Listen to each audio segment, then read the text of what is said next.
Comscore नुसार आता isakal.com आहे देशातील नंबर 1 ची मराठी न्यूज वेबसाईट। प्रत्येक अपडेटसाठी isakal.com ला नक्की भेट द्या।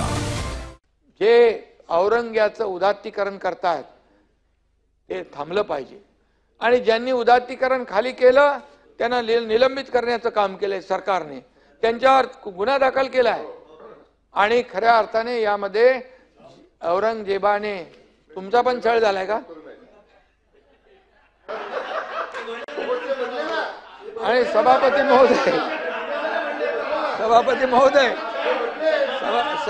महोदय यामध्ये सभापती महोदय नाही तुमचं झालंय काय संभाजी महाराजांसारखं? तुमचे काय नाही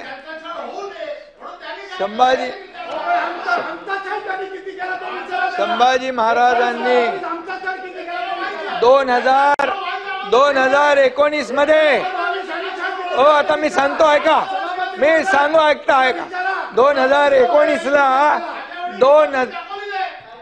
अरे तुमच्याकडे काय हिंमत आहे? अरे तुमच्याकडे काय हिंमत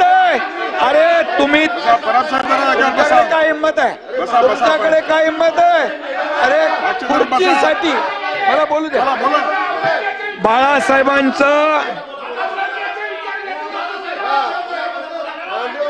बाळासाहेबांचे विचार सोडले, खुर्चीसाठी औरंगजेबाचे विचार धरले आणि खुर्ची मिळवली यांनी। आणि म्हणून या सरकारमध्ये तुम्हाला या हिंदुत्वावर बोलण्याचा अधिकार नाहीये आणि म्हणून बाळासाहेबांचे ज्यांनी विचार सोडले खुर्चीसाठी तुम्ही 2019 मध्ये सत्ता मिळवली, काँग्रेस बरोबर जाऊन तुम्ही काँग्रेसमध्ये जाऊन सत्ता मिळवली आणि बाळासाहेबांचे विचार सोडले, औरंगजेबाचे विचार स्वीकारले आणि म्हणून तुम्हाला बोलायचा अधिकार काय? अरे तुम्ही यांना आतमध्ये घालणार होते या लोकांना। अंबादास ऐका अरे यांना मी सांगतो, अरे हे गेले होते तिकडे, हे गेले होते लोटांगण घालून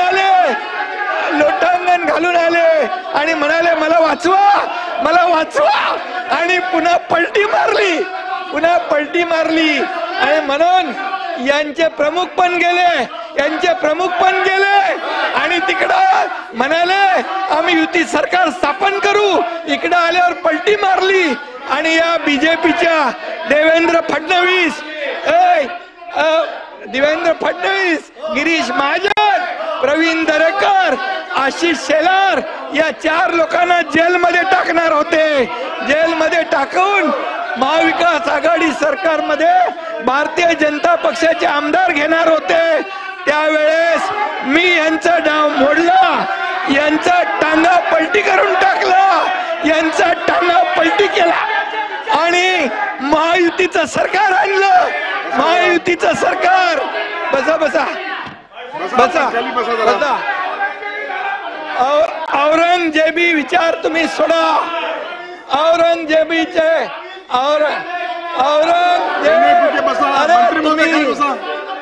अरे तुम्हाला नोटीस आल्यानंतर तुम्ही गेले। हे एक मिनिट तुम्ही बसा खाली, जरा आपण का उभे आहेत? बसा ना जरा आपण। हेमंत पाटील जरा खाली बसा। गिरीश महाजन आपण खाली बसा। खाली बसा। हेमंत पाटील खाली बसा। अरे आपण बसा जरा, सगळे खाली बसला ऐकतात। उपमुख्यमंत्री सरकारची भूमिका 289च्या अनुषंगाने आपल्याला देता आहेत। मला वाटतं की त्यांचं बोलणं कंप्लीट झाल्याच्या नंतर आपण पुढे जाऊया, परंतु शासनाची भूमिका आपल्या 289च्या अनुषंगाने जर बोलले असतील तर आपलं नाव घेतलं नाही। आपण कोणत्या मुद्दे बोलता? अरे सत्तेसाठी हे लाचार झाले, सत्ता मिळावी म्हणून तुम्ही बाळासाहेबांनी ज्या काँग्रेसला लांब ठेवलं त्या काँग्रेस बरोबर बसले। औरंगजेबी विचार तुम्ही घेतले, बाळासाहेबांचे विचार सोडले, शिवाजी महाराजांचे विचार सोडले। अरे तुम्ही काय शंभूराज? आणि म्हणून तुम्हाला सांगतो, आणि या एकनाथ शिंदेने धाडस केलं, शिवसेना वाचवली, धनुष्यबाण वाचवला म्हणून 80 पैकी 60 जागा आल्या, तुम्ही 100 लढवल्या, 20 जागा आल्या तुमच्या, बरोबर.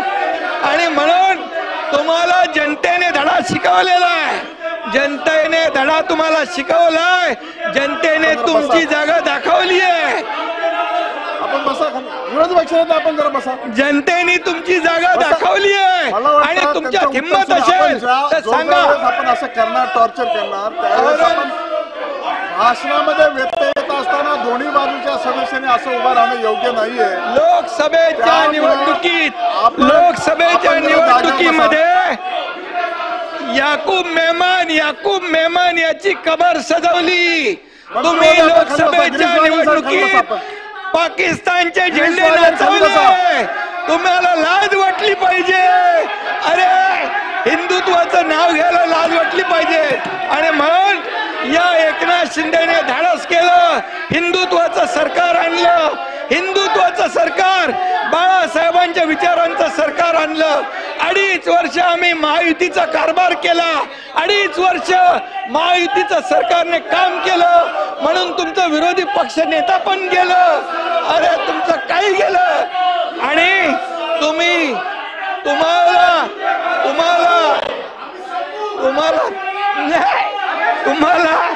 तुम्हाला जेव्हा अरे एक अंदर की बात है. सभापती महोदय, मला एक गोष्ट बोलायला सांगा. सभापती महोदय, यांचे प्रमुख पण मोदी साहेबांना जाऊन भेटले. मला माफ करा, मोदी साहेबांना भेटले, मला म्हणाले आम्ही पुन्हा येतो. इकडे येऊन पलटी मारली. तुम्ही पण गेले होते. तुम्हाला जेव्हा नोटीस आली तेव्हा तुम्ही गेले होते आणि तुम्ही म्हणाले मला याच्यातून सोडवा. नंतर सुटल्यावर तुम्ही पलटी मारली. ही मला गोष्ट माहित आहे. आणि म्हणून सांगतो तुम्हाला, आम्ही जे केलं ते खुलेआम केलं. आम्ही लपून छपून गेलो नाही.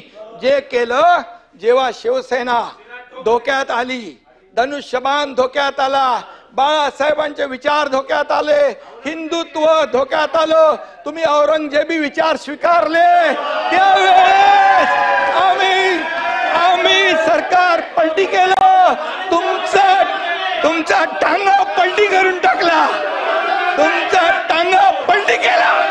अरे शेर का, अरे त्याला वाघाचं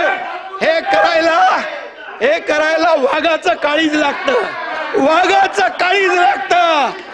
अरे लांडगा वाघाचं कांदडं पाकून, एक मिनिट, लांडगा वाघाचं कातडं पांघरून वाघ होऊ शकत नाही.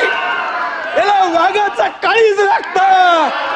शेर का बच्चा खुलेआम किया. हिम्मत है तुम्हारे में. अरे जनता ने तुम्हारे को दिखाई दिया, जनता ने दिखाया, तुम्हारी जगह दिखा दी. तुम्हाला विधानसभेच्या जागा 100 लढवल्या, 20 जिंकल्या. या पठ्ठ्याने 80 लढवल्या, 60 जिंकल्या. अरे तुम्ही काय लढवणार. तुम्हाला भूमिका बदलली. यांनी शिवाजी महाराजांची भूमिका बदलली, बाळासाहेबांची भूमिका बदलली. तुम्ही हिंदुत्वाचे विचार सोडले म्हणून घरकाना घाटका झाले. इधर कभी नाही, उधर कभी नाही. आणि म्हणून परब साहेब, तुमचा इतिहास मला माहित आहे. मला बोलायला लावू नका. मी बोलत नाही. मी कधीही कमरेच्या खाली वार करत नाही. मला सगळं माहित आहे. अंडी पिल्ली सगळी माहित आहे. कोण कुठे गेला, कशाला गेला हेही मला माहित आहे. हा एकनाथ शिंदे ज्यांनी केलं, खुलेआम केलं. मी तुमच्या पक्षप्रमुखांना सांगितलं होतं, तुम्ही आता शिवसेना आणि भाजप युती करा. मी मुख्यमंत्री होणार होतो. 5 वेळा सांगितलं. का मुख्यमंत्री पदाच्या खुर्चीमध्ये एवढा मोह झाला? का झाला? जे बाळासाहेबांनी सांगितलं होतं करू नका, काँग्रेस बरोबर जाऊ नका, तुम्ही का गेले? मोहापायी, सत्तेसाठी. मग मोह कोणाचा? अरे आम्ही तर सत्तेवर लाथ मारली, आम्ही तर मंत्रीपद सोडलं 8 लोकांनी. तुम्ही सोडणार का मंत्रीपद? आम्ही मंत्रीपद सोडलं 8 मंत्र्यांनी. आम्हाला काय माहित होतं की आम्ही काय होणार आहे आमचं, आणि म्हणून आम्ही एकतर लढून जिंकू किंवा एकतर लढून शहीद होऊ असं म्हणून आम्ही लढलो. तुम्ही आम्हाला काय सांगताय? आणि म्हणून परब साहेब, तुम्हाला तुमचा माझा काय वाद नाहीये, पण तुम्ही एकच आहे, जे बोलाल की तुम्ही नोटीसला जाऊ घाबरून पळाले, हे पळाले, ते पळाले, आतलं मला सगळं माहित आहे. कुणाची नोटीस थांबवायला काय काय केलं सगळं मला माहित आहे. त्याच्यावर तुम्ही जाऊ नका. तुम्ही फक्त बघा, मी तुम्हाला काय म्हणालो नाही, सभागृहामध्ये तुम्ही देखील काहीतरी बोलला होता असं मी बोललो. काय, कशावर? छळ छळ छळ छळ झाला. तर तुम्ही इथं बोलले होते ना, बसून बोलू नका. संभाजीराजे, संभाजीराजे, मी काँग्रेस प्रदेशाध्यक्ष आणि देवेंद्र फडणवीसांच्या बद्दल बोललो की त्यांनी म्हणाले की औरंगजेबासारखा क्रूर प्रशासक मुख्यमंत्री आहेत.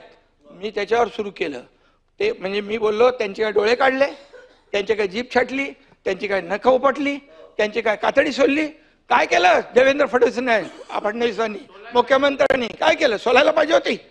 आणि मग मी म्हणालो आणखी कोणाचा तुमचाही छळ झाला? तुम्ही जेव्हा उठायला उभे राहिले तेव्हा मी बोललो तुमचाही छळ झालाय का? तुम्ही जेव्हा असं नाही, तुम्ही जेव्हा उठायला बोलायला उभे राहिले, त्यामुळे मी सांगतो, तुमचं नाव नाही घेतलं मी बघा, आणि म्हणून मी सांगतो, मी करतो. प्रसाद लाड खाली बसा. सभापती महोदय, मला कोणाच्या बद्दल काही कधीही, मला जोपर्यंत कोणी डिवचत नाही तोपर्यंत मी कुणाची कळ काढत नाही. परंतु मला मात्र डिवचल्यानंतर माझ्या अस्तित्वाला जर कोणी चॅलेंज केला तर मी जे आहे सभापती महोदय खुलेआम करतो. कधी लपून छपून मी काय केलेलं नाही. जे केलं ते दुनियाने बघितलं. एका राज्याने नाही, देशाने नाही, जगातल्या 33 देशाने त्याची नोंद घेतली. कोण आहे? एकनाथ शिंदे. मी तर बोललो मी छोटा कार्यकर्ता आहे, बाळासाहेबांचा कार्यकर्ता, आनंद दिघे साहेबांचा शिवसैनिक आहे. पण जेव्हा मला तुम्ही हलक्यात घेतलं त्यावेळेस मग मी केलं. आणि म्हणून सचिन भाऊ, तुम्हालाही बरंच काय माहित आहे, तुम्ही शांत राहा. आणि म्हणून